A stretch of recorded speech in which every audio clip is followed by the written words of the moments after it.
Okay, let's go to the big screen and review any recent releases. The first one is Red Dawn. Wolverines. Scott, tell us about Wolverine. I mean, Red Dawn. I just call it Wolverines. Well, Red Dawn is the remake of the 1984 film of the same name, starring a very young Patrick Swayze. The story in this one takes place in Spokane, Washington. Because if you're going to take over America, Spokane is where you want to start. Well, the vampires are near there, too. That's true. Get them on your side. The two brothers, Matt and Jed Eckert. Matt is a quarterback for the high school's Wolverines. That's their team mascot. Jed is recently returned from military. So like I said, Matt is a quarterback for the high school. He loses a football game, goes home to sleep it off. The next morning, all hell has broken loose. There are paratroopers, there's bombers, there's planes exploding in the sky. The country's being invaded. We eventually learn that it's North Korea. Matt and Jed basically escape town along with a bunch of their high school buddies. I'm trying to do this without spoiling anything. Well, actually, you've seen it in the trailer. They see their father killed. It's in the trailer. Mm-hmm. So if I'm spoiling that, big deal.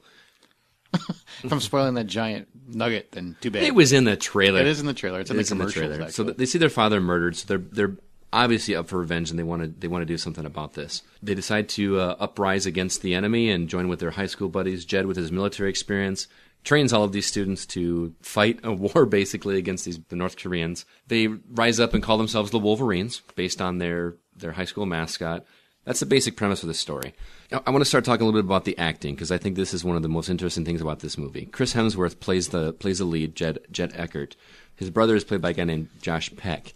Now, Aaron, you and I talked a little bit about this. How do you feel about the performances in this movie, particularly the two leads? Well, first, I got to mention the story. It's North Korea that you're talking about. North Korea came to take over a portion of the U.S., and they allude to their work in unison with another country. Okay, fine. But the overwhelming logic of this shit made me giggle. I was giggling. I'm like, it's theoretically impossible. North Korea is roughly the size of Connecticut or something, and they could not take over. They couldn't even take over their own country. They can't, like I think Justin or Brian said, they couldn't even take over South Korea. How the fuck are they going to take over half of the Pacific Northwest? Whatever. You got to let that shit pass. This is one of those movies that it's kind of like Battleship. If you can check your brain at the door, you might be able to like it. Mm-hmm. If you can't check your brain at the door, this is the worst kind of movie you can see, Justin, because the logic makes no sense. Mm-hmm. Zero sense. The whole time you're watching it, you're like, that can't happen, that can't happen, that's impossible, that can't happen. These kids wouldn't make any difference because they'd all be dead. Mm-hmm. And they'd be dead by Chinese because North Koreans can't do this. The acting, Chris Hemsworth, I mean, he comes out of this movie looking like Anthony fucking Hopkins. Yeah, he does. He really does. He's great. The guy's got charisma for days. He's Thor in the movie. He's a big ass-kicking machine, and he knows military protocol. He knows how to get it done. Josh Peck, who plays his brother, no bueno. Don't like him. The guy has no charisma. He should not be involved in the military. Honestly, they should have shot him first, because he's kind of like a whiny... he's like Patrick Dempsey in the 80s. You know what I mean? He's a little whiny shit. I'm not a fan of him. They try way too hard to make him grow from this boy into a man. In fact, there's portions where he reiterates the same dialogue that his brother does, and they're obviously trying to emulate that, or to say that he's trying to emulate his brother, and look how far he's come. And it's so bad because it just doesn't work, man. Chris Hemsworth is your brother. Honestly, just let him talk. Everybody else just be quiet. Let Chris Hemsworth talk. Let Daddy get it done. You know what I mean? And it's too bad because you told me that you saw it before I did and mentioned that some of the poor acting, and I went into it, and he started out okay as the high school kid and the football player. He was okay, but then when it started getting serious and he was trying to be dramatic, it was laughably bad. Yeah, it's pretty bad. I mean, the acting outside of Chris Hemsworth is like a CW movie. It's one of those movies where all the actors are pretty and that's it. Mm-hmm. That's it.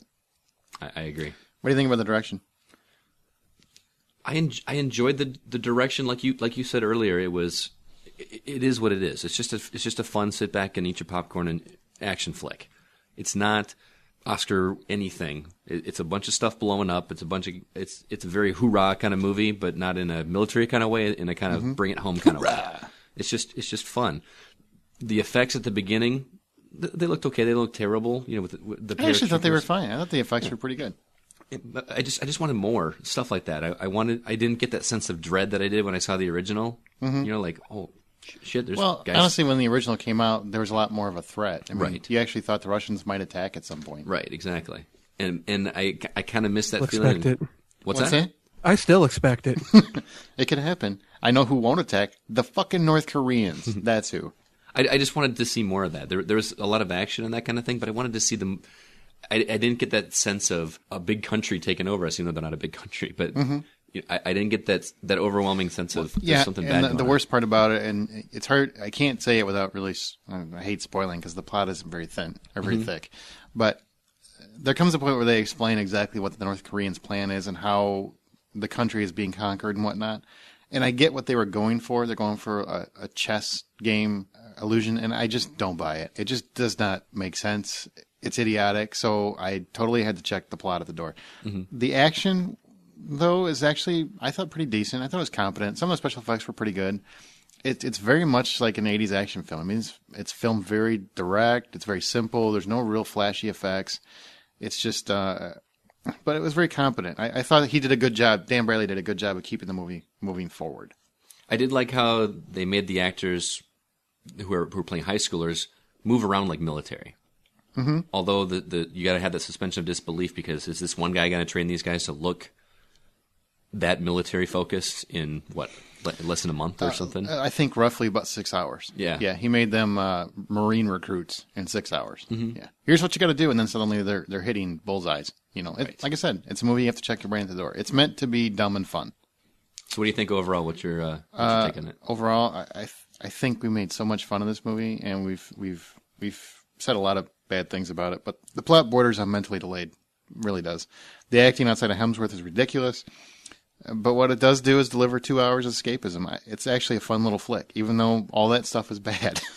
It's still a little fun movie. I mean, you kind of get into it, and you're like, all right, that's stupid, but I can buy it. And if $10 is the full price of admission, I give it $6. Oh, wow. I went into this movie expecting very little, but I enjoyed it a lot more than I expected. It's one of those movies, like Aaron said, you sit back and enjoy the ride. There's no big surprises. You know the story. There actually is one kind of cool surprise at the end. That Yeah, there's a big surprise at the end. You get what you expect. It's just a fun thrill ride. The acting was terrible. The story is goofy. But that's, you go into it expecting that it's going to be okay. It's not nearly as bad as the critics are making it out to be. It's still far from a great film. I actually give it a 5 out of 10.